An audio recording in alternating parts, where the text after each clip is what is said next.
বিসমিল্লাহির রহমানির রহিম। আজকে পরিবেশটা খুবই উৎফুল্ল, আবহাওয়াটা খুবই ধূসর। কারণ হচ্ছে আপনারা জানেন যে নির্বাচনে খুবই একটা দুঃখজনক বিষয়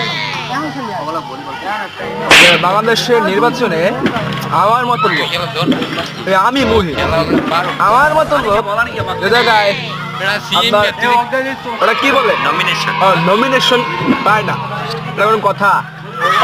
আমি এক আঙ্গুল দেখাইনি লাখ লাখ লাখ পিছনে লাখ, এই জায়গায় আমি nomination পাই, এটা কথা? আমার দুঃখ লাগছে, আমার হাস্যকর, খুব হাস্যকর। আপনি দেখতে পাচ্ছেন যে আমার মতন লোক